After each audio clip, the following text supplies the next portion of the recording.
해당해요. 자, 이 회전과 간섭은 사실은 물리 1에서도 여러분들이 나왔던 거라서 별로 크게 어려운 것들 없이 쭉쭉 갈 수 있어요. 자, 그리고 나면 이제 두 번째 도플러 효과가 이제 처음 배우는 내용이라서 도플러 효과까지만 돌을 밀어볼게요. 자, 여러분들이 하셔야 되는 첫 번째는 전자기파의 간섭과 회전인데 첫 번째 보시면 전자기파가 뭐니? 라고 하는 거죠. 됐어. 그리고 회전은 뭐야? 간섭은 뭐야? 이 얘기거든요. 전자기파는요. 태양처럼 뜨거운 별들은요. 플라즈마라고 하는 전기를 띤 입자들을 잔뜩 가지고 있는데 얘네들이 매 순간 수소 폭발에 의해서 엄청난 압력을 가해요. 그 압력 때문에 전기를 띤 입자들이 돼서 우주 공간으로 밀려 나옵니다. 전기를 띤 입자들이 우주 공간으로 밀려 나오는 순간 그 주변에 전기장이 생겨요. 그렇죠? 전기 입자들 때문에 전기장이 생긴단 말이죠. 이렇게 전기장이 생기는데 그 전기장의 세기에 따라서 그 주변에 뭐가 생기니? 라고 하면 전류에 의한 자기장이 만들어집니다. 됐어. 근데 전기장의 세기가 일정하게 균일하게 아니잖아요. 전기장의 세기가 그때그때 다르기 때문에 자기장의 세기도 다른 세기가 만들어진다는 거죠. 그래서 자, 그러면 자기장의 세기가 매 순간 달라지네요. 그 자기장의 세기의 변화에 따라 뭐가 생깁니까? 다시 얘가 만든 전기장이 생겨요. 유도전류가 하는 거예요. 그 유도전류에 의해서 뭐가 생깁니까? 다시 자기장이 생기죠. 그 자기장에 의해서 다시 전류가 흐른다는 거죠. 이게 반복돼서 어디까지? 지구가 있는 공간까지 돼서 이 전기력이라고 하는 아이가 전달됩니다. 그렇죠? 이 형태를 전기장과 자기장이 반복돼서 파동의 형태로 전달되어 오고 있다. 그걸 전자기파라고 합니다. 알겠어? 네. 그래서 이렇게 유도되는 과정에서의 그림을 그려봐 드리면 실제로 전기장의 세기가 세졌다, 약해졌다, 반대 방향으로 생겼다 이렇게 한단 말이죠. 이게 전기장 방향이에요. 전기장의 세기와 방향인 거예요. 그랬을 때 자기장은 어떻습니까? 라고 하면 전기장과 자기장은 수직으로 생기기 때문에 수직 방향으로 자기장이 이렇게 생겨요. 이렇게 생깁니다. 됐죠? 그래서 전기장과 자기장이 서로 파동의 형태로 유발하면서 가기 때문에 별도의 매질이 필요가 없단 말이죠. 그래서 전자기파라고 하는 뜻은 별도의 매질 없이 서로를 유발하면서 전달된다라고 하는 거고요. 이때 전기장의 세기가 가장 셀 때 자기장의 세기도 가장 셉니다. 위상은 90도지만 세기는 일정합니다. 그렇죠? 세기는 같아요. 전기장의 세기가 셀 때 자기장의 세기도 세게 생기고 전기장의 세기가 0일 때 자기장의 세기도 0이 된다. 알겠습니까? 자, 이렇게 되면서 진행 방향이 어느 쪽입니다. 라고 하는데 진행 방향은요. 전기장 방향으로 내 손 뻗어서 자기장이 있는 쪽으로 내 손을 잡으시면 그래서 엄지손가락이 밟히는 방향이 진행 방향이에요. 다시 말해서 전기장이 여기에 있는데 자기장이 반대쪽으로 생겨 그럼 반대쪽으로 가보셔야죠. 진행 방향이 이쪽이라는 겁니다. 그래서 네 이런 식으로 해서 얘네들이 어느 방향으로 가? 라고 하는 진행 방향도 우리가 알 수 있다라고 하는 겁니다. 되겠냐? 이런 형태로 전기장과 자기장이 서로 유발되면서 나가는 걸 전자기파라고 한다라고 하는 겁니다. 그러면 이러한 전자기파라고 하는 빛도요 나갈 때 성질이 있겠죠. 파동이니까. 여러분들이 머릿속에 파동의 기본적인 것들을 가지고 계세요. 그렇죠? 그 파동이 가지고 있는 성질은 네 가지가 있죠. 뭐가 있습니까? 직진에서 관련된 직진성이 있고 두 번째 뭐가입니까? 반사가 일어나고요. 세 번째 굴절이 일어나고 네 번째 회전이 일어난다는 얘기입니다. 파동이 가지고 있는 네 가지 성질입니다. 직진, 반사, 굴절, 회전. 됐죠? 이 직진하기 때문에 식현상이 일어나요. 일식, 월식. 알겠어? 직진하지 않으면 식현상이라는 건 일어날 수가 없습니다. 됐죠? 반사에서 머릿속에 기억해야 되는 거 반사가 일어날 때 가다가 다른 물질을 만나면 빛이 튀겨나오죠. 자, 되돌아 나오는 이 현상을 반사라고 하는데 이 반사가 일어날 때는 언제나 반사 법칙이라는 게 성립된다. 기억하시죠? 이 반사 법칙이 뭡니까? 들어가는 입사가 어떻게 잡아요? 입사 광선과 그래서 그 면에 90도가 되게끔 법선을 그리면 법선으로부터 입사광선까지의 각도가 입사각 법선으로부터 반사광선까지의 각도가 반사각 근데 이게 언제나 그 크기가 같아야 된다는 거죠. 이게 반사 법칙입니다. 그래서 자, 이 반사가 일어날 때 표면 있다면 자, 빛이 직진해서 이렇게 오기 때문에 어느 지점에 들어가도 입사각이 다 똑같아요. 그러니까 반사각이 모두 다 같은 방향을 향해서 간다. 이게 바로 표면이 매끄러울 때 일어나는 정반사죠. 표면이 불규칙하면요. 광선은 평행하게 들어와도 그 면과 이루는 접선이 달라요. 그러면 그 접선과 90도가 되게 법선을 그려야 되는데 법선이 이루는 각도가 다 지각각이에요. 그래서 입사광선의 각도가 다 다르게 느껴지는 거죠. 그러니까 반사 광선은 그것과 무조건 반대 방향으로 같은 각으로 나가야 되니까 빛들이 나가는 방향이 모두 다 다른 방향으로 나간다는 거죠. 그래서 이걸 우리가 난잡한 반사, 난반사라고 하지만 언제나 정반사든 난반사든 입사각과 반사각이 이루는 각도는 같아야 된다는 반사 법칙을 성립합니다. 그래서 빛들이 반사돼서 나가는 방향을 설명한 게 정반사와 난반사로 중학교 때 배운 거고요. 그러면 얘네들이 반사될 때 기억나니? 이렇게 마루골로 왔어. 자, 그래서 반사돼서 나갈 때 마루로 들어오면 마루로 나갈 거야? 골로 나갈 거야? 라고 하는 위상이에요. 그 위상은 내가 가다가 됐어? 자, 여기가 공기야, 여기가 물이야. 근데 빛은 공기 중에서 전달되는 속도가 빠르죠. 자, 전달되는 속도가 빠른 매질을 소환 매질, 전달되는 속도가 느린 매질을 미단 매질. 됐죠? 자, 자유롭게 전달되고 있다가요. 전달되기 어려운 매질을 만나면 고정단 반사한다. 기억나니? 고정단 반사한다. 자, 고정단 반사를 하면 위상이 반대로 뒤집혀서 나와요. 그래서 마루의 형태로 부딪히면 골로 가는 거죠. 됐죠? 이걸 우리가 고정단 반사를 합니다. 근데 거꾸로 물속에서 나오다가 공기 쪽으로 불절돼서 나갈 때요. 됐죠? 나보다 진동하기 더 쉬운 매질을 만나면 자유단 반사한다. 자유단 반사를 할 때는 위상 변화 없이 그대로 가서 마루가 그냥 마루로 진행하는 거죠. 됐어? 그래서 위상이 바뀔 거야? 안 바뀔 거야? 를 결정하는 건 고정단 반사냐 자유단 반사냐를 결정하는 건 어떤 매질에서 어떤 매질로 갈 거냐라고 하는 거죠. 자, 여러분들이 소환 매질에서 미란 매질로 갈 때가 고정단 반사, 미란 매질에서 소환 매질로 갈 때가 자유단 반사의 형태를 띈다 라고 하는 거. 그래서 위상은 이럴 때 바뀌는 거다. 자, 알겠어? 그래서 경로가 어떤지도 중요하지만 반사될 때 모양이 바뀌어 안 바뀌어 라고 하는 위상 변화도 생각해 봐야 된다 라고 하는 거죠. 이게 반사 법칙입니다.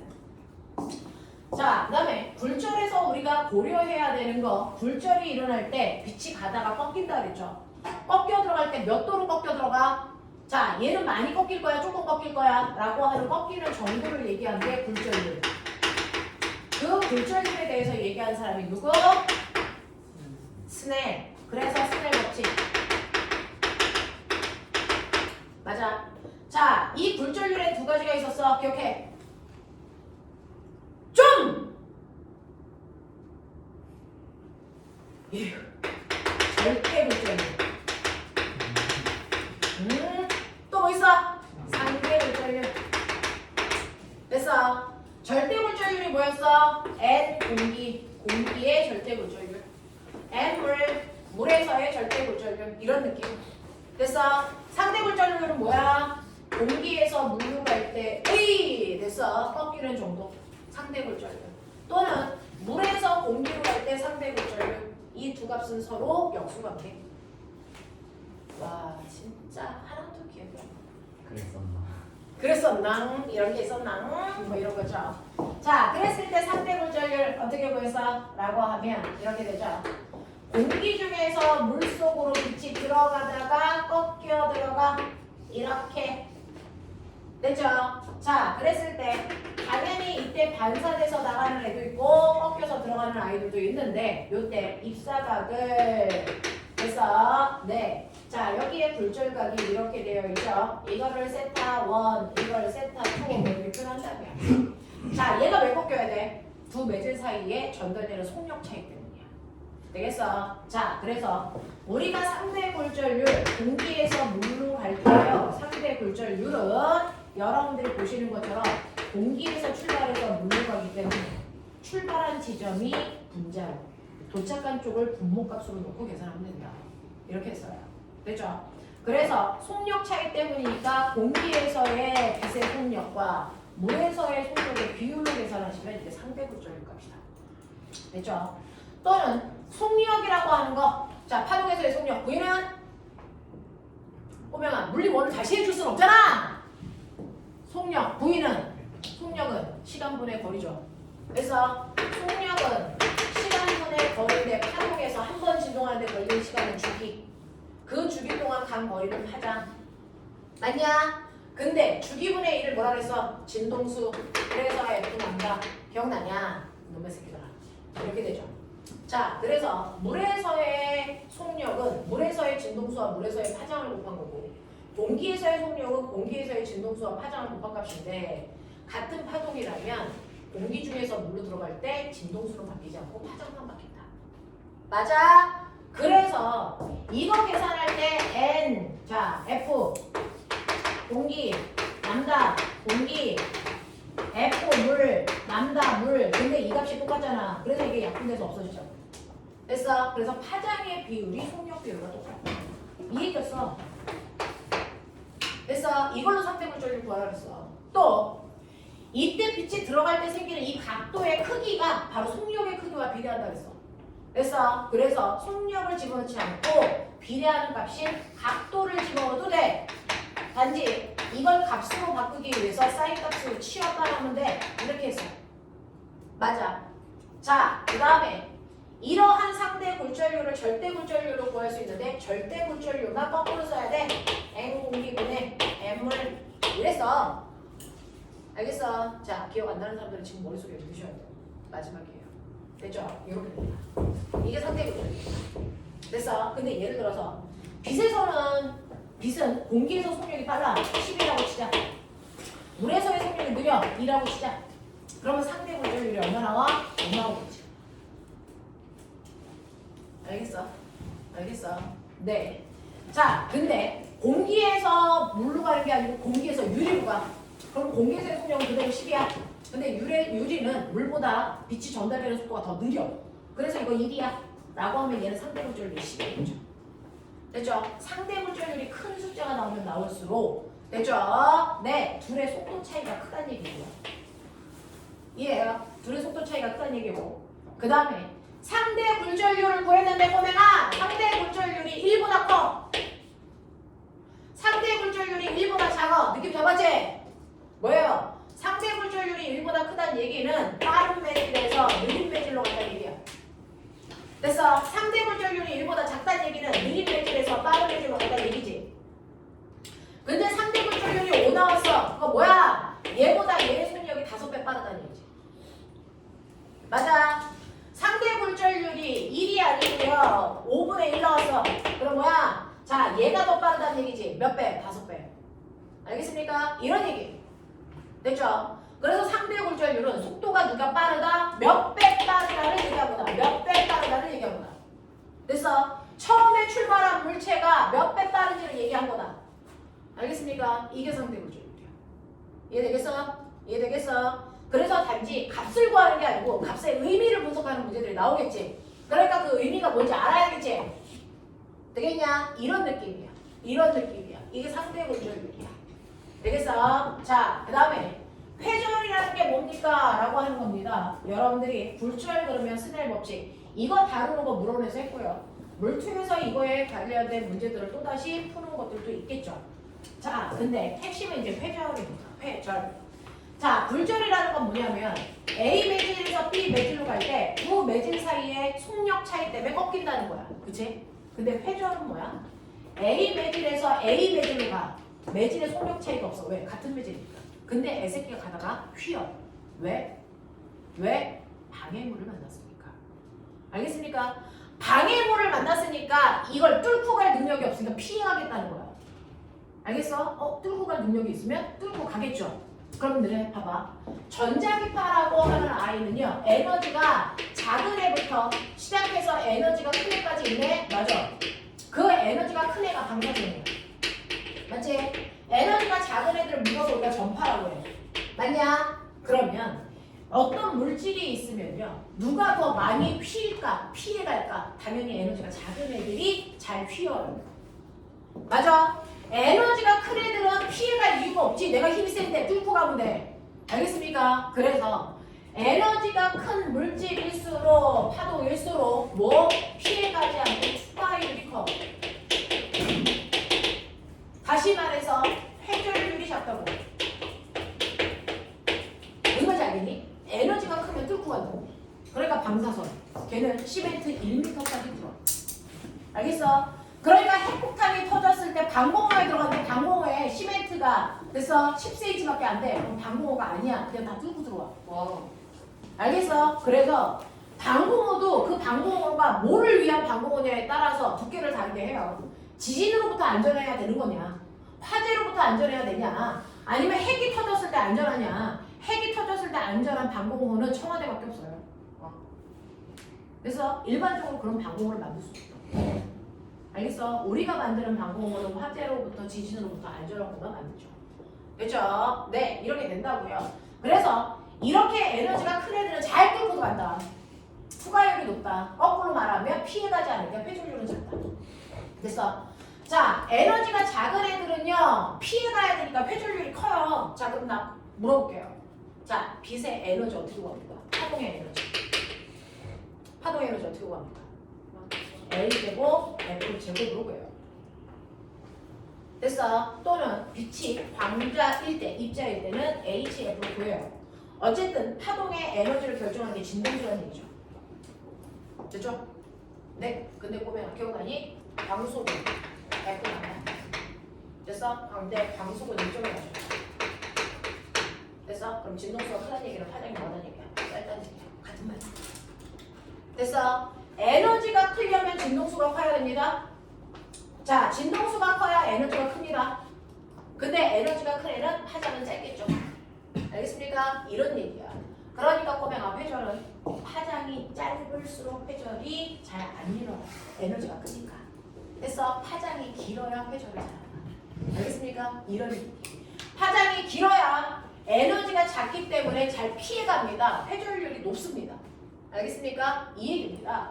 그래서 회전이란 같은 매질을 지나갈 때 어떤 방해물을 만났을 때 그 방해물을 피하려는 성질이다.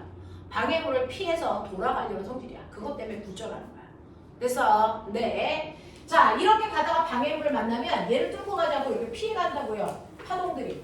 그래서 이 피하려는 성질을 우리가 회전이라고 하고 이 피하려는 성질은 파장이 길수록 회전을 잘해요. 됐냐? 또 여기에 있는 방해물이요. 됐죠? 방해물이 작으면 조금만 피하면 되겠죠? 방해물이 크면 많이 피해야 되겠죠? 라고 하는 이 방해물이라는 게 뭐냐면 틈방울이에요. 틈방울. 됐죠?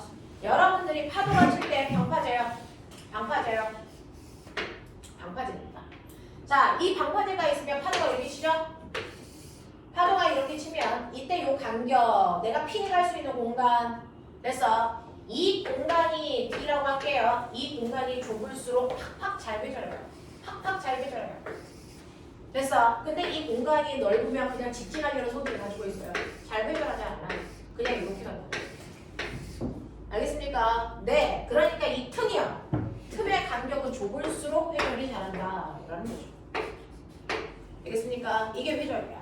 자, 그러면 이런 식으로 파동은 회전하려는 성질도 가지고 있는데 꼬맹아, 파동이 가지고 있는 이 네 가지 성질 중에서 얘만 파동이 가지고 있는 고유한 성질이야.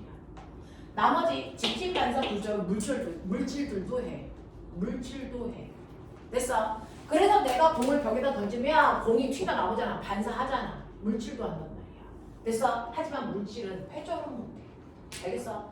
그래서 이 회전이라는 게 파동만 가지고 있는 파동의 고유한 성질입니다. 그래서 물질이 파동인지 물질인지 구별하고 싶을 때 회전하는지 안 하는지 보면 됩니다. 알겠습니까? 이런 얘기야. 그래서 회전이라는 건 파동만이 가지고 있는, 파동만이 할 수 있는 고유한 성질이다 라고 하는 거 기억해봐 두시면 되고요. 자, 그래서 여기에 보시면 회전을 이용하겠죠. 빛이 파동이야, 물전이야. 그래서 빛이 파동이야, 입자야, 뭐 이런 거 막 우리가 고민했단 말이죠. 처음에 빛이 파동이라는 사람도 있고 물질이라는 사람도 있고 여러 가지였어요. 여기 보고 계시지? 황승현!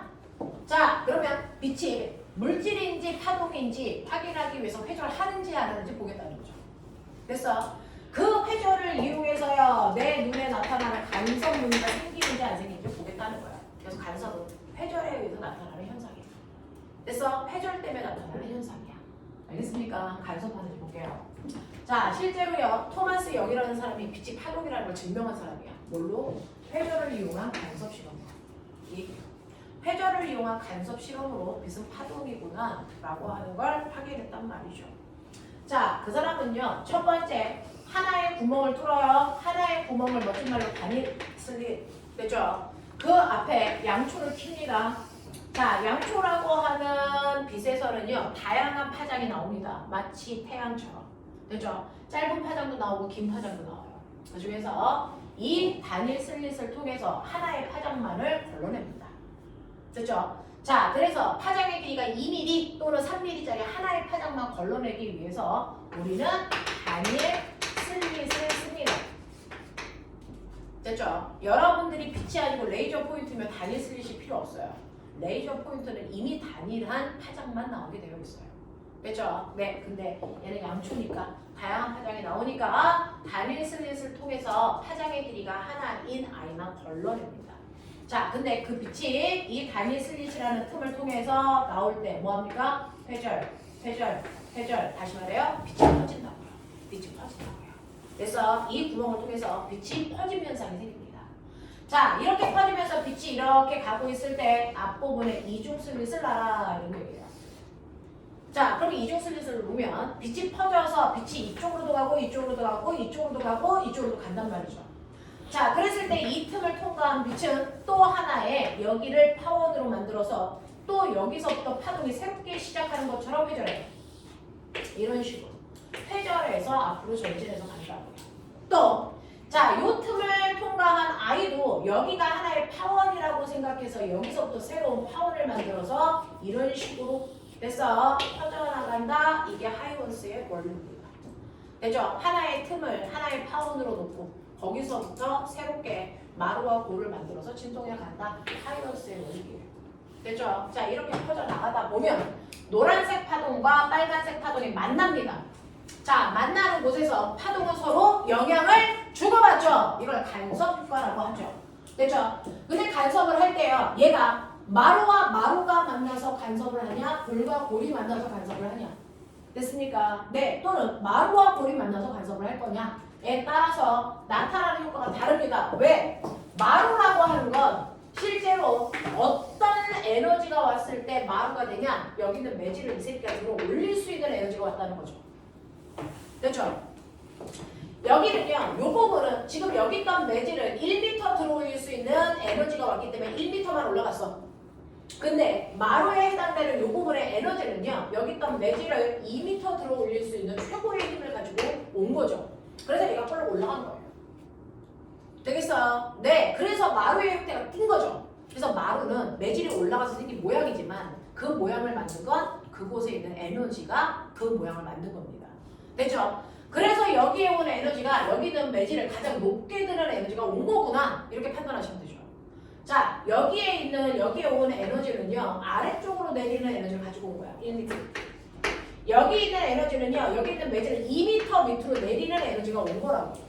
무슨 말인지 알겠어? 그래서 가장 큰 에너지를 가지고 있는 부분이 마루와 골이다. 단지 매질을 움직이는 방향만 반대인 거다. 됐어? 이거예요. 그래서 이렇게 마루가 두 개가 만나는 순간, 됐죠? 하얀색도 위로 2m 들어 올리려고 그러고 분홍색도 위로 2m 들어 올리려고 그러니까 결국은 여기 있는 매질은 두 에너지의 합력으로 위로 4m 올라간다. 진폭이 커진다. 맞아. 여기에도 만나면요. 됐어. 둘 다 아래로 2m씩 내리려는 힘이 합성돼서요. 4m 내려간다. 자, 이런 식으로 해서 진폭이 커지는 간섭을 우리가 보강 간섭이라고 합니다. 되겠죠? 자, 그래서 보강 간섭은요. 같은 방향의 에너지를 가지고 와서 진폭을 크게 하는 현상을 보강 간섭이라고 합니다. 자, 근데 여러분들이 보시는 것처럼 마루와 골이 만날 수도 있어. 반대 위상이 만든다는 거죠. 그러면 힘이 오긴 오는데 서로 반대 방향으로 작용하는 이 힘이라서 진폭의 크기를 상쇄시킬 수밖에 없어요. 얘는 위쪽으로 2m 들어올리려고 그러는데 얘는 아래쪽으로 2m 내리려고 해요. 그렇다면 이 힘의 합성으로 여기는 매질은 안 움직입니다. 됐죠? 이렇게 진폭을 줄이는 간섭을 우리 무슨 간섭이라고 한다? 상쇄 간섭이라고 한다. 됐어. 이러한 간섭들이 일어나겠죠. 위치에 따라 어떤 위치에는 보강이, 어떤 위치에는 상쇄가 일어납니다. 자, 그 일어나는 것들을 우리는 스크린에 비춰서 됐어. 간섭 무늬를 통해서 보시면 여기가 상쇄가 일어나는지 보강이 일어나는지를 확인할 수 있어. 자, 그 중에서 스크린에 비췄어. 그랬더니요, 됐죠? 정확하게 두 개의 이중 슬릿의 정확하게 가운데 부분은 더 밝은색이 나와. 왜? 여기가 지금 보강하고 있다니까. 어떤 거에 보강? 마루마루 보강이야? 골골 보강이야? 빛은 마루마루가 만나던 골골이 만나던 진폭이 커지니까 그때 무조건 밝게 보여요. 더 밝게. 알겠습니까? 자, 그 다음에 그 위에도 더 밝게 보이는 부분이 있어요. 여기도 보강 간섭이죠. 여기도 더 밝게 보여요. 됐어? 라고 하는 곳이 생겨요. 자, 근데 그 사이에 보면 유독 더 어두운 부분이 생기죠. 여기가 진폭이 줄어든 상쇄 간섭이 일어나는 부분이야. 그래서 보시면 반드시 보강, 상쇄, 보강, 상쇄, 보강, 상쇄가 반복된다는 얘기죠. 됐죠? 이런 식으로 일정하게 반복되는 형태의 간섭 무늬가 만들어집니다. 자, 이걸 통해서 토마스 영이라는 사람은요. 그래서 파장의 길이와 그 다음에 간섭 무늬에서 더 밝게 나타나는 요 사이의 틈, 요걸 통해서 파장의 길이도 알 수 있고. 그래서 네, 이런 것들을 찾아낼 수 있는 수식을 만든 사람. 알겠습니까? 간섭 무늬 간격을 통해서 오히려 파장의 길이를 구해낼 수 있는 수식을 만들어낸 사람이 토마스 영이다. 라고 하는 거예요. 되겠어? 자, 그래서 토마스 영은요, 여러분들이 보시는 것처럼 여기 정리되어 있지 않을까요? 자, 여러분들이 보시는 것처럼 됐죠? 네, 어디 있냐면 14페이지에 있어요. 14페이지 아래쪽에 그림 보시면 수식이 유도되는 과정이 나와 있어요. 자, 이중 슬릿 사이의 간격을 비교하겠다. 그 다음에 이중 슬릿과 스크린 사이의 거리를 L로 하겠다. 됐어? 자, 그래서 여기에 이렇게 보강 간섭이 일어나는 지점까지 이렇게 잡는다고 칠게요. 그랬을 때 여기를 S1, 여기를 P라고 하면 S1에서 P까지의 거리를 경로. 됐죠? S2에서 P까지의 거리도 잰다. 됐죠? 요 거리가 예를 들어 10cm, 요 거리가 예를 들어서 15cm 이렇게 되면 됐어? 10cm와 15cm의 차이의 절대값. 되겠습니까? 이걸 경로차라고 합니다. 두 파동이 갈 때까지 네, 길이차, 경로차라고 한다. 되겠습니까? 자, 그랬을 때 자, 얘는 이중슬릿 사이의 간격을 직각삼각형의 빗변으로 만들려고요. 여기서 수선의 발을 내리면 사실은 우리가 구한 이 경로차라고 하는 물값이 요 거리와 같다. 되겠어요? 요 거리와 같다. 그러면 직각삼각형에서 여러분들이 보시는 것처럼 요게 바로 경로차 델타, 그리고 요게 뒤에 길. 알겠습니까? 요런 모습이 나와요. 고기 그림 보시면. 됐죠? 요렇게 나옵니다. 자, 그랬을 때 여기에서 여러분들이 보시는 것처럼 요 각도를 세타라고 놓으시면 여기에서 이렇게 그렸을 때 요 각도도 세타예요. 이렇게 되거든요. 되겠습니까? 되겠습니까? 네. 요 각도를 세타라고 놓으면 중심선으로부터 됐죠? P까지의 이루는 요 각도도 세타가 될 거다. 자, 그랬을 때 여러분들이 아시는 사인 세타라고 하는 건 뭐죠? 빗변분의 높이죠? 됐어? 네, 빗변의 길이는 이거죠, 이거.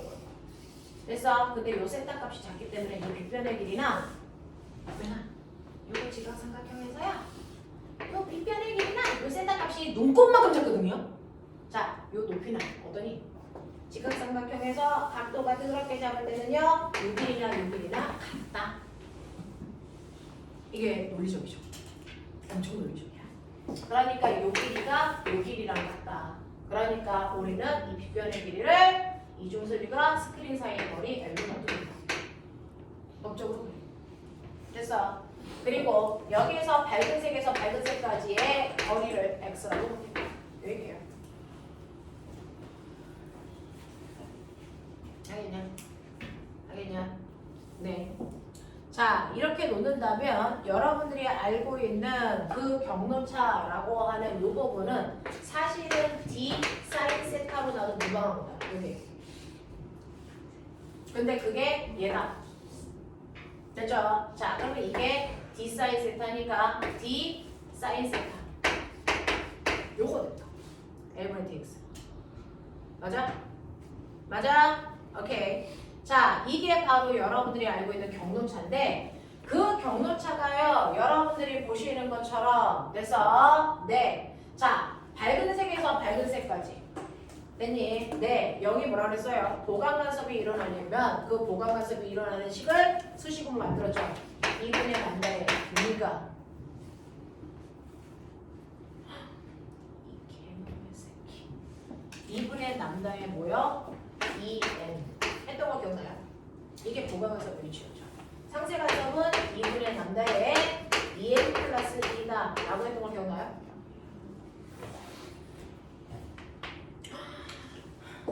도대체 어디부터 기억이 안 나는 거야? 물리 원을 다시 해야 되는 거야? 끄덕끄덕. 이놈의 새끼들이 진짜. 자, 봐. 보면 실제로요. 여기서 진동을 일으켜서 진동이 퍼져나가. 여기서 진동이 일어나서 진동이 퍼져나가. 그래서 두 개가 만나서 보강이 일어나는 위치를 잡았어. 그랬더니 보강이 일어나는 곳이요. 둘의 경로차가 0인 지점에서 보강이 일어났어요. 왜? 경로차가 0이라는 걸 사실은 이걸 두 개를 오버랩 시키면 S1에서 됐죠? 네, 이런 식으로 파동이 퍼져나갈 때요. 보강이 일어나려면 S2가 그 자리에 겹쳐서 같은 모양을 이렇게 하면 보강간섭이 일어나죠. 됐죠? 그래서 둘의 경로차가 없을 때 보강간섭이 일어납니다. 맞죠? 또 보강간섭을 일으키게 하려면 꼬맹아 잘 봐. S1의 파동이 이렇게 있어. 자, 보강간섭이 일어나려면 정확하게 S2의 위치 같은 곳에 놔두거나 또는 한 파장 앞에 가서 놔두시면 여기서 같은 모양을 내도 보강간섭이 되죠. 맞아? 또는 두 파장 앞에 가서 진동을 내도 같은 모양이 반복되는 형태가 돼서 보강간섭이 돼요. 그러니까 보강간섭이 일어나는 지점은 경로차가 없거나 한 파장 차이 나거나 두 파장 차이 나거나 세 파장 차이 나거나 이런 곳에 그래서 두 개의 경로차가 있는 타원을 만들어내면 보강간섭이 만들어진다. 이 얘기야. 그러면 상세간섭이 일어나는 곳은 그렇죠? 선생님 그 사이라는 거죠. 2분의 남다 사이요. 2분의 3남다 사이요. 2분의 5남다 이곳이면 된다 그랬어요. 왜요? 실제로 해보세요. 얘보다 한 파장이 아니고 반 파장 앞에 가서 같은 모양의 위상으로 내보세요. 100% 상세간섭이 일어나요. 또는 반 파장이 아니고 1.5파장 앞에 가보세요. 1.5 여기서 내도 똑같아요. 상세간섭이 일어나요. 됐죠? 자, 그래서 상세간섭은 이런 파장의 위치에 두 개의 경로차가 생기면 돼. 보강간섭은 여기에 경로차를 가지면 돼. 이걸 일반식으로 쓰면 얘는 어떤 모양이야? 2분의 람다의 2m. 자, m은 0부터 자연수 순서대로. 됐죠? 0 집어넣으면 경로차 0. 1 집어넣으면 경로차 남다. 알겠어? 이게 보강간섭이 일어나는 경로차의 일반식. 자, 그 다음에 상세간섭이 일어나는 경로차의 일반식은 2분의 람다의 2m 플러스 1이면 되고요. m은 똑같이 0부터 순서대로. 자, 그랬을 때 0 집어넣으면요. 됐죠? 얘가 2분의 람다 여기 찾은 거예요. 1 집어넣으면 됐죠? 2분의 3람다 나와요. 알겠습니까? 이런 식으로 보강간섭과 일반간섭, 상세간섭이 일어나는 곳에 일반식을 만들어냈어요. 그래서 여러분들이 보시는 것처럼 이 경로차가 보강간섭이 된다. 그래서 보강간섭이 된다면 이 경로차가 여러분들이 보시는 것처럼 2분의 람다의 값을 가지면 돼요. 됐죠? 2분의 람다의 2의 값을 가지면 된다. 맞아? 맞아? 네. 그래서 여기다가 0을 집어넣으면 경로차가 없거나 1을 집어넣으면 경로차가 됐어? 람다이거나 2람다이거나 이렇게 된다고. 되겠냐? 그래서 경로차가 한 파장에 날려면 됐어? 이거 어때야 돼? 라고 하는 거죠. 되겠죠? 그래서 여러분들이 요 스프링과의 거리, 이중슬립 사이의 간격, 그 다음에 보강과 보강 사이에 이 거리를 집어넣으시면 지금 내가 쏟고 있는 파장에 됐죠? 파장의 길이를 알 수 있다. 그래서 눈에 보이지 않는 그 파장의 길이를 실제로 측정한 셈이다. 알겠습니까? 이게 토마스 영의 원인. 그래서 여러분들이 보시면 이런 식으로 되는데 여기에서 보면 x로 정리 다시 해봐. x로 정리하시면 뭐가 나옵니까? d분의 lambda가 나옵니다. 같은 파장으로요. 자, 밝은 곳과 그 다음 밝은 곳 사이의 간격을 넓히고 싶어요. 어떻게 하면 돼요? 이걸 크게 하고 싶어요. 어떻게 하면 돼요? 파장의 길이는 일정하니까 이중슬릿의 간격은 더 좁게. 됐어? 네. 이중슬릿과 스크린 사이의 거리 더 멀게 하시면 밝은 곳과 밝은 곳 사이의 간격을 넓혀줍니다. 알겠습니까? 이런 것들이 수동에서 나오는 거죠. 알겠습니까? 네. 이 식의 의미가 뭔지를 알고 계시면 된다. 이게 간섭이다. 이 간섭에 의해서 생기는 게 바로 무지개 현상이다. 알겠습니까? 하늘에서 생기는 무지개가 이 간섭 때문에 나타나는 현상이야. 그리고 가끔가다가 주유소에 요즘은 그러면 안 되는데 휘발유가 흘러요. 기름이 흐르면 그 기름 주변에 무지개 색깔이 보입니다. 됐죠? 이것도 간섭 때문이고요. 집에 가서 오늘 해. 하루에 한 번은 씻지. 목욕탕에 가서요. 자, 막 씻으면서 결국에 화장실에 거울 있죠? 거울에다가 비누 거품을 만들어서 거기 위에다가 이렇게 뿌려요. 그러면 거울에서 비눗방울이 중력되면 흘러내려옵니다. 별로 내려오겠죠? 자, 그랬을 때 여러분들이 그래서 밝은 빛을 쏘이면 그 밝은 빛이요 비눗방울에서 반사돼서 오는 애도 있고 비눗방울에서 굴절해서 들어갔다가 다시 오는 애들이 있어서 이 두 개가 만납니다. 그래서 간섭이라는 게 일어나는데 문제는 부위마다 비눗방울의 두께가 다르죠? 이 두께가 다르기 때문에 빨주노초 파남보 파장의 길이에 따라 간섭이 일어나는 빛이 있고 일어나지 않는 빛이 있어요. 그래서 간섭이 일어나는 빛들만 내 눈에 더 부각된 색깔로 보입니다. 됐어? 그래서 보시면 여기서부터가 보남파초 노줄발, 보남파초 노줄발 이런 식으로 됐어? 색깔이 쭈쭈쭈 층층이 나타나요. 알겠습니까? 자, 이런 식으로 얇은 막을 통해서 간섭이 일어난다. 얇은 막, 그죠? 현상이라고 부르는 것들도 있습니다.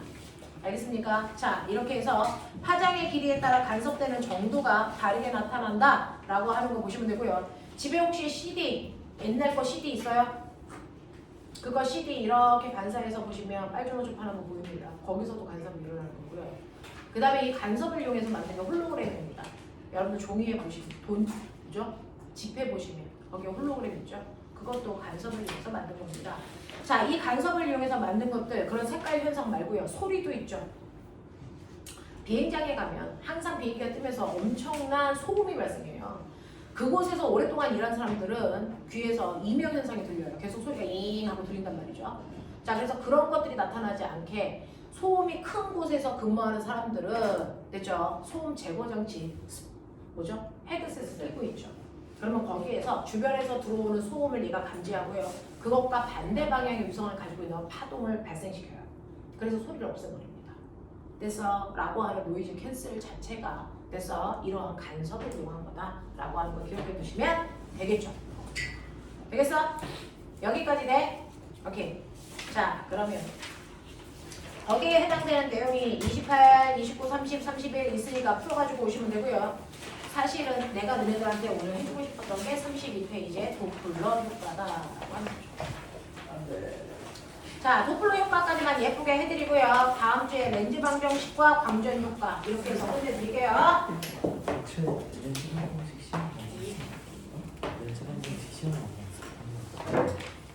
야, 렌즈 방정식 안 나왔어요? 그래? 렌즈만 나올 줄 알고 그것만 공부했는데 렌즈만 나오고 방정식은 안 나왔어요. 아, 렌즈는 나왔어? 네, 볼록 렌즈. 렌즈, 오록 렌즈? 네.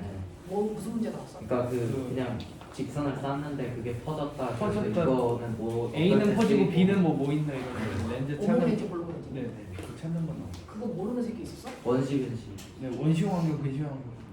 약간 헷갈리긴 했는데 어? 그럴 수 있어. 원시근시! 오케이. 자, 근데 요건이 1회라서 좀 쉬웠던 것 같아요. 네, 네. 2회부터는 본성이 드러나겠죠. 그렇죠. 네. 그래서 안 보여요. 그래서 1회를 사실은 원래 그냥 올림피아 되면 물투가 안 끝난 친구들이 데뷔하기가 어려워서 하란 얘기 안 했을 텐데 이래가지 한번 해보라고 생각합니다. 여기서 막 대상, 최우수상, 우수상 이렇게 문제기만 하면 나올 것 같아. 앉은 순서대로 대상, 최우수상, 우수상 이렇게 나오든지 이렇게 나오든지 하겠죠. 안 나오면 의자에 물칠한다. 대상은 1등이 그렇죠. 대박은 전국에서 한 명이죠. 그냥 다 맞아야 되는 거예요. 그렇지. 다 맞지 않았어? 헷갈리긴 했지만 다 맞았겠지. 눈동자 흔들린다. 눈동자 올려라. 확률이 자, 네. 다 맞았을 거라는 생각을 하면서 나중에 한번 다 틀리게 일부러. 근데 재밌을 것 같아. 근데 하나 틀리면 맞아. 자, 학부모 상담주간 학부모 상담주간 잘하자. 네가 하는 모든 말이 엄마 귀에 들어간다. 자, 가자. 자, 보시면 자, 도플러 효과야. 시간이 없으니까 가자. 자, 얘네들만 보면 놀고 싶어서. 자, 도플러 효과라고 하는 거예요. 자, 도플러 효과에서 여러분들이 알고 있는 것처럼 한 번 생긴 파동은요. 그래서 그 파동의 고유한 성질은 변하지 않기 때문에 진동수 변하지 않는다 그랬어요. 그렇죠? 진동수는 절대로 변하지 않습니다. 반사를 해도 굴절을 해도 회절을 해도 그 파동이 원래 발생시킨 진동수는 변하는 게 아닙니다. 절대 안 바뀝니다. 근데 이 진동수가 변한 것처럼 느껴질 때가 있다. 변한 건 아닌데 변한 것처럼 인지될 때가 있다는 거죠. 그걸 알아낸 사람이 도플러입니다. 그걸 도플러 효과라고 합니다.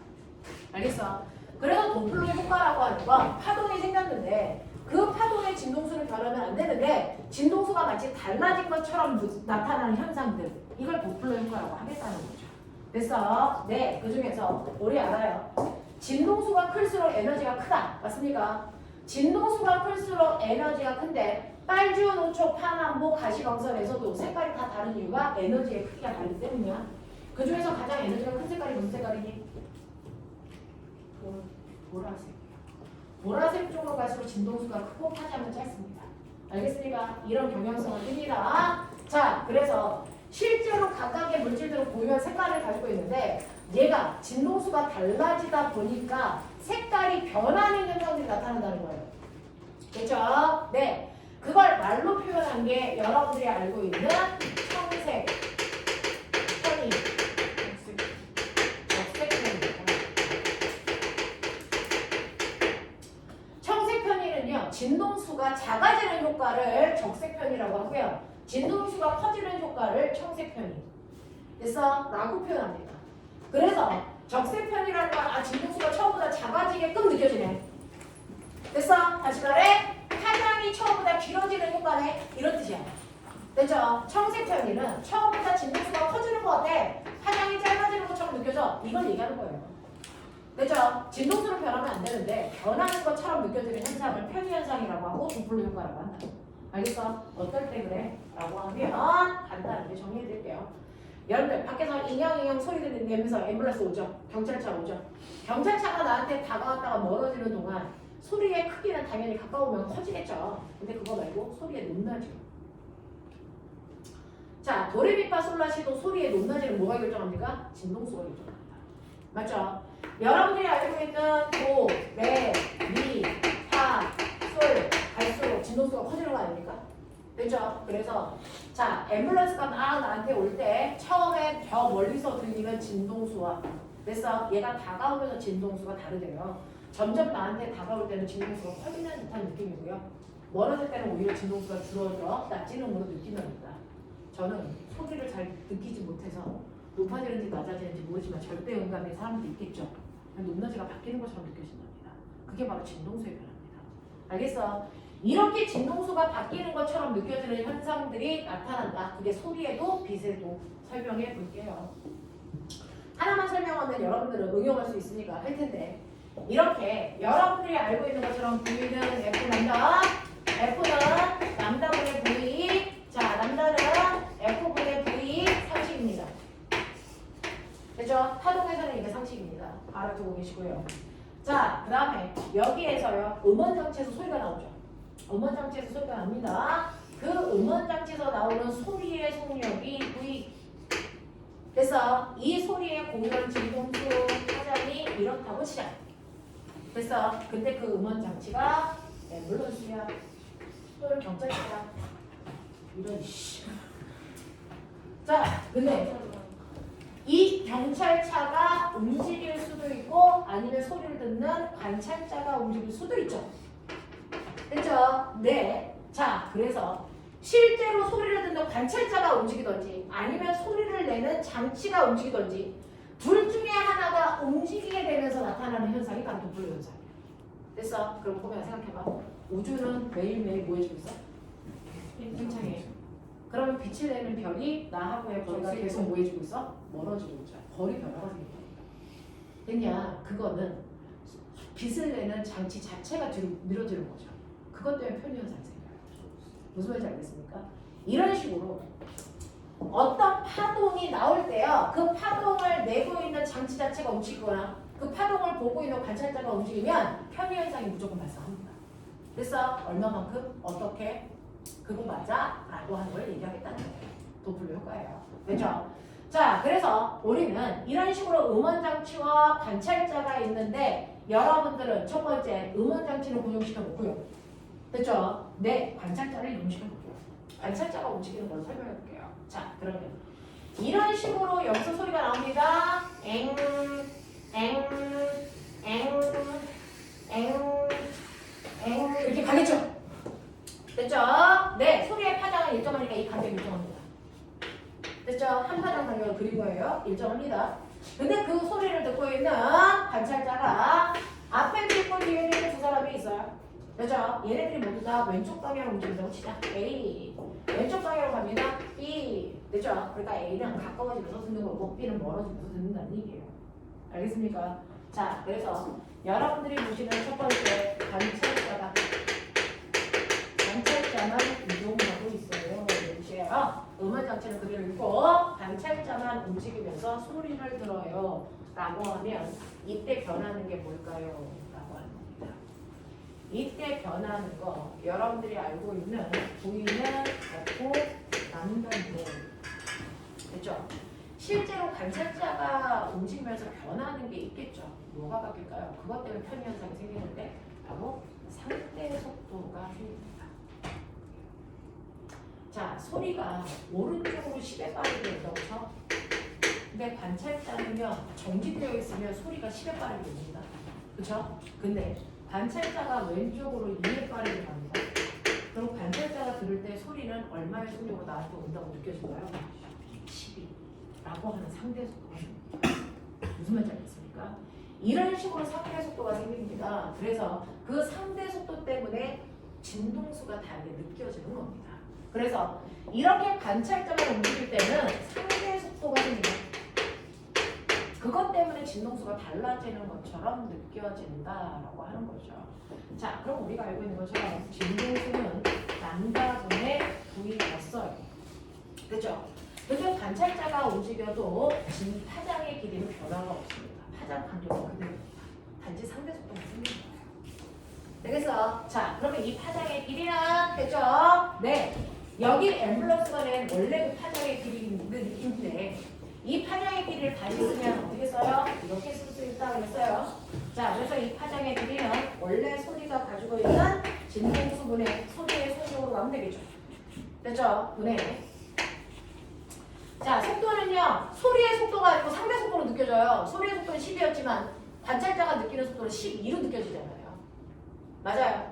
그러니까 소리의 원래 속도에다가 됐죠? 다가가고 있는 사람의 속도를 더한 만큼이 상대 속도로 느껴진다. 납득합니까? 납득합니까? 이렇게 되는 거지요. 됐죠? 자, 그랬을 때 이 사람이 느끼는 됐어? 새로운 진동수는 얼마야? 이런 얘기야. 됐죠? 이 사람이 느끼는 새로운 진동수, 이 속도가 달라졌기 때문에 진동수가 원래 값이 아니란 말이죠. 자, 그게 얼마야? 라고 하는 거예요. 자, 그러니까 여러분들은 이렇게 된 거죠. 새로운 진동수 F0는 됐죠? 이것과 같아. 되겠습니까? 하겠습니까? 네. 그래서 보면은 이거 범수니까 범수로 계산. 범수로 계산. 그러면 새로운 진동수는요. 보시는 것처럼 나 산수한다. 소리의 속도. 네. 소리의 속도 더하기 사람의 속도 거기다가 원래 진동수를 곱할까. 됐죠? 이겁니다. 자, 그러니 여기에서 소리에서 나오는 원래 진동수는 100이라고 할게요. 됐죠? 소리의 속도는 10이라고 할게요. 사람의 속도는 2라고 할게요. 1이야. 됐죠? 그러면 여기서 보시면 얘는 10분의 12 곱하기 100. 그래서 이렇게 되면 느껴지는 진동수는 100이 아니고 120의 진동수를 가진 것처럼 느껴져. 이해입니다. 되겠습니까? 그래서 소리가 고음으로 느껴져 이 뜻입니다. 됐니? 이거는 가까이 가는 A의 입장에서 느낀 거야. 그럼 멀어지는 B의 입장은? 빨리 해. 소리 속도 10. 관찰자가 가는 속도 2. 그럼 이 관찰자가 느끼는 속도는 소리의 속도는 얼마? 80일까요? 소리의 속도는 얼마? 8. 이죠?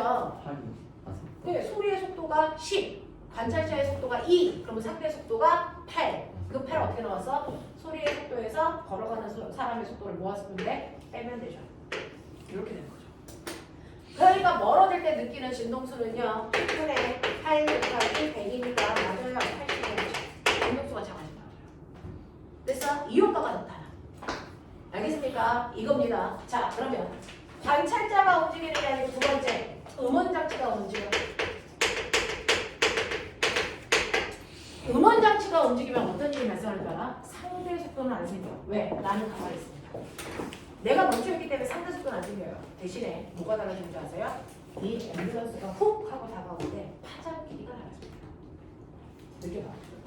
파장 길이가 달라지는데 이런 식으로 앰뷸런스가 다가오면서 소리를 냅니다. 그럼 첫 번째 낸 소리는 이만큼 같죠? 그러면 가만히 있으면 두 번째 낸 소리가 이렇게 되고 세 번째 낸 소리가 이렇게 해서 돼서 퍼져나가면서 파장이 똑같아야 되겠죠? 근데 첫 번째 소리를 내고 앰뷸런스가 앞으로 가면서 소리를 냈기 때문에 이 파장이 훨씬 더 앞쪽으로 치우쳐야죠. 이렇게 되고 있어요. 얘 가니까 얘도 앞으로 이렇게 오죠. 그래서 요 간격은 좁이라고요. 요 간격은 넓이. 무슨 말인지 알겠어? 이렇게 된다. 무슨 말인지 알아? 알아? 이 얘기야. 소리를 내고 나서 소리만 퍼지는 게 아니고 자동차가 쫓아가서 그 다음 소리를 내기 때문에 얘하고 얘 사이의 거리가 한 파장보다 짧아지니까. 무슨 말인지 알겠어? 이 얘기예요. 이 얘기예요. 그래서 이렇게 음원장치가 움직일 때는 파장의 변화가 생긴다. 파장의 변화가 생깁니다. 그러면 앞에 있는 A가 느끼는 소리는 어떨까? 생각해 보시면 실제로 여러분들이 보시는 것처럼 F0는 람다분의 V인데 V 값은 변화가 없이 일정하다고요. 상대 속도가 안 생겨. 근데 파장의 길이가 앞에 있는 사람은 짧아지는 효과죠. 얼마만큼? 원래 소리의 파장에서 자동차가 간 만큼의 길이가 짧아지는 거야. 알겠어? 자동차가 간 만큼의 거리가 짧아지는 건데 자동차가 간 거리요. 당연히 어떻게 해야 됩니까? 거리는 속력 곱하기 시간이죠. 요만큼 짧아져. 됐어. 거기에다가 V 하면 돼. 되겠니? 네. 자, 이때 이 V는요. 소리가 아니고 자동차의 속력이에요. 그리고 이 T는 한 번 진동하는데 걸리는 주기요. 알겠어요? 이런 의미예요. 자, 근데 우리가 알고 있는 것처럼 되죠? 요거 람다값, 자동차의 람다값 어떻게 계산하면 돼요? 람다는 원래 소리였으니까 요거 뭘로 바꾼다? 소리의 진동수분의 소리의 속도로 가시면 되겠죠. 되겠어? 되겠어? 네. 그리고 보면은 주기는 진동수와 역수라고 했죠. 됐죠? 진동수와 역수라고 했죠? 그래서 이거 뭡니까? F분의 1로 바꾸는 거예요. 맞아? 자, 이래놓고 요거 뭐 계산하면 F의 소리의 속력 마이너스 자동차의 속력 분의 1분의 V 요거죠? 요거 번분수 계산 간단하게. 그러면 V 마이너스 자동차의 속도 분의 V의 F 요게 새로운 진동수. 알겠습니까? 네. 그래서 음원장치가 움직일 때요. 새로운 진동수는요. 라고 합니다. 음원장치가 움직일 때 새로운 진동수는 여러분들 보신 것처럼 V- V 자동차의 속력분의 V 진동수 이렇게 가면 됩니다. 이런 효과가 나타나. 알겠어? 자, 그렇다면 이거는 여러분들 보시는 것처럼 소리의 속력이 10이래요. 자동차의 속력은 사람하고 똑같이 2라고 쳐볼게요. 소리의 속력 10이고요. 진동수는 100이라고 했어요. 계산해보세요. 얼마 나오냐? 250. 얼마? 아니, 아니. 8분의 1000이니까 120. 100, 20. 그렇네. 25? 네, 이렇게 나와요. 그러면 앞에 있는 B의 입장에서 자동차가 가면 파장이 길어지는 거죠. 파장이 길어지니까 여기가 플러스가 되겠죠. 됐어? 네. 그러면 여기가 플러스로 나타나겠죠. 그러니 10 더하기 2분의 10 곱하기 100이죠. 빨리 해. 얼마? 못해요. 얼마? 못해요. 아닌데! 무리수가 나왔어. 12분의 1000. 대략! 아니 무리수. 대략! 12분의 1000! 에, 83? 대략 83? 이 정도 나오네요. 되겠습니까?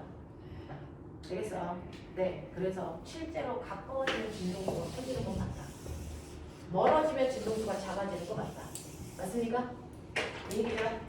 하시겠어요? 자, 그러면서 보면 관찰자도 움직이고 음원장치도 움직이면 이걸 합하시면 됐죠? 관찰자와 음원장치가 다 움직일 수 있어요. 자, 그랬을 때 보면 보자. 되죠? V 풀 V 자동차 분해 V 풀만 사람 거기에 원래 진동수 이거죠. 자, 그랬을 때 보세요. 항상 사람이 자동차 위에 탑니다. 그래서 사람이 자동차 위에 탄다. 알겠어? 헷갈리면 디즈랜드. 됐죠? 자, 이때 가까워져요. 가까워질 때가 이겁니다. 사람이 가까워질 때 플러스, 자동차가 가까워질 때 됐어? 마이너스입니다. 됐어? 가까워질 때 위에 부호, 멀어질 때 밑에 부호. 알겠습니까? 못 찾아내면 디즈랜드예요. 이런 식으로 진동수가 바뀌는데 저는요 천체 물리학과 나왔지 물리학과 안 났거든요. 선생님이 맨날 했던 거 정말 우주는 멀어져? 어떻게 알아? 적색표. 지구와 별 사이의 거리가 멀어져서 적색변이가 나타나니까 그래. 그러면 그거 움직이는 게 지구야? 별이야? 그거 알 수 있어? 있어야 돼요. 지금 해줬잖아 이 새끼들. 사람이 움직일 때요 둘이 멀어질 때 속도가 있을 거잖아. 그 속도가 사람 때문에 생기는 속도인지 아니면 별 때문에 생기는 속도인지 안다니까. 왜? 변화량이 달라야 돼. 변화량이 달라요. 똑같이 2의 속도로 멀어져도 사람이 멀어질 때와 2의 속도로 됐어? 사람이 2의 속도로 멀어질 때와 별이 2의 속도로 멀어질 때 나타나는 효과가 다르다고. 진동수의 변화가 다르다. 그래서 안다고. 알겠습니까? 똑같은 속력으로 변하더라도 주체가 누구냐에 따라 나타나는 진동수의 변화가 달라. 그래서 그걸로 해결하는 거야. 알아듣겠냐? 이런 거. 자, 그래서 이런 식으로 편의 현상이라고 하는 게 실제로 진동수가 달라지는 게 아니고 진동수가 변하는 것처럼 느껴졌다는 거고, 그 진동수가 변하는데 그 원인은 됐어? 음원 장치가 움직이거나 관찰하는 사람이 움직이는 것처럼 됐어? 설명할 수 있는 거고, 이때 진동수가 커지는 현상은 무조건 가까워질 때 나타난다. 그걸 청색편이라고 한다. 됐어? 네. 진동수가 작아지는 것처럼 느껴지는 건 멀어질 때 그렇다. 그걸 적색편이라고 얘기하는 것 뿐이다. 우주에서, 지구에서 우주에 있는 별들을 보면 적색편의 현상들이 나온다. 그래서 별들이 멀어지는 건 확인할 수 있다. 되겠어? 단지 그 편이 되어 있는 진동수의 변화량, 이걸 편의량이라고 해요. 그걸 통해서 누가 더 빨리 멀어지는지, 얼마만큼의 속력으로 멀어지는지 다 계산할 수 있다. 이걸 통해서 허블이 우주의 팽창을 얘기했다. 그러면서 허블 상수를 만들어낸 거다. 알겠습니까? 이렇게 됩니다. 자, 그러면서 여러분들이 하나 알아두셔야 되는 거, 그러면 이렇게 해서 편의가 생긴다는 거 알았어요? 39페이지 좋아.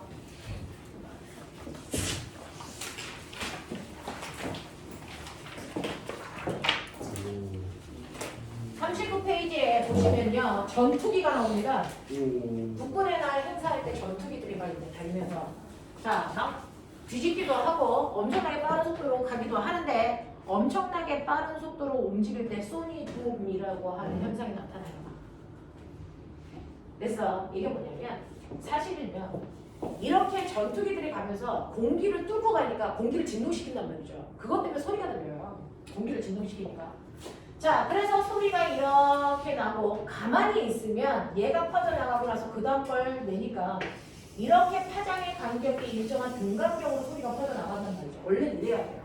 근데 소리를 내는 비행기가 앞으로 가면서 가면 어떤 일이 발생하냐면 소리가 퍼져나가는데 그걸 쫓아가서 소리를 내는 거란 말이죠. 쫓아가서 소리를 내기 때문에 됐죠? 가는 방향의 파장의 길이는 짧아지고요. 그래서 뒤쪽 파장의 길이가 길어지는 효과가 나타나죠? 근데 보면은 이 모습이야, 이 모습이야.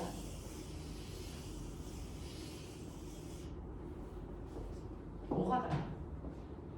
뭐가 달라? 앞에 둘이 봐. 거시기 나올 때. 얘는요, 소리가 전달되는 속도보다 비행기의 속도가 왜? 느려. 그래서 파장을 완벽하게 따라가지 못해요. 맞아? 네. 그래서 소리의 속력이 비행기의 속력보다 빠를 때 이렇게 돼요. 한 파장을 못 따라가요. 근데 얘 뭐야? 얘 뭐야? 정확하게 소리의 속력과 비행기의 속력이 왜? 2차. 그래서 소리를 따라 잡으면서 갑니다. 그럼 이건 어떻게 돼? 요즘에 비행기는 소리 속도보다 빠른 거 아세요? 소리의 속도를 마 1이라고 하죠. 요즘에 비행기의 속도는 마 3, 마 4까지 가잖아요. 소리를 뚫고 가거든요. 그러면 어떻게 됩니까? 소리 냈어? 비행기 에세이가 더 앞에 갔어? 더 앞에 갔어? 더 앞에 갔어? 됐어. 소리를 뚫고 나와. 됐죠? 이렇게 됐을 때 이 면이요. 마루를 연결하면 됐죠? 이 마루를 연결한 이 면이 됐어? 자, 파동의 에너지가 가장 많이 모여있는 곳이죠. 되겠습니까? 이 파동 에너지가 가장 모여있는 부분으로요. 여기서 이걸 뚫고 이게 되는 순간 여기에 공기력이 빽빽하게 몰렸을 거야. 앞으로 비행기가 가면서 공기를 막 밀었으니까. 됐죠? 거기를 빵 하고 뚫는 순간 엄청난 굉음이 들려요. 그걸 소닉붐이라고 합니다. 무슨 말인지 알겠습니까? 그걸 소닉붐이라고 합니다. 자, 그랬을 때 보면 비행기의 속도가 빠르면 이 부채꼴에서 생기는 이 각도가 클까 작을까? 비행기의 속도가 빨라요! 이 각도는요? 이 각도는요? 비행기의 속도가 여기서 더 빠르면요. 그래서 여기 가서 훨씬 더 작아진다는 거죠.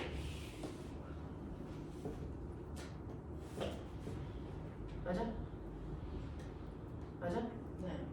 자, 그래서 비행기의 됐어 속력에 따라서 저거 생기는 각도가 달라요.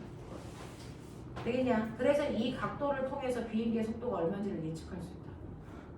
이해되냐? 하겠냐? 네. 이해돼? 이해돼? 그래서 요 안에 있는 이 세타 값이 바로 비행기의 크기를 비행기의 속도를 얘기한다. 얼마나 빠른지. 알겠습니까? 이렇게 된다는 거 기억을 좀 해봐 두시면 되겠죠? 자, 그러면 여러분들이 보시는 것처럼 43페이지 보세요. 사실은 제가요, 여기 42페이지에 어떤 문제를 풀어드려야 머리에 문제들을 푸는 방법들이 정리가 되냐면 사실은 42페이지에 2번 문제, 3번 문제, 5번 문제를 순차적으로 풀어드려야 됩니다. 근데 지금 시간이 다 돼서 그걸 풀어드릴 시간이 없어서 꼬맹아 할 수 있는 만큼만 풀어와. 알겠어? 어차피 너희 나한테 질문할 거니까 풀어가지고 오시면 됩니다. 네, 그래서 여기까지 이제 정리해봐 드릴 테니까 다음 주에 뒤에 있는 내용을 살짝 보여드립니다.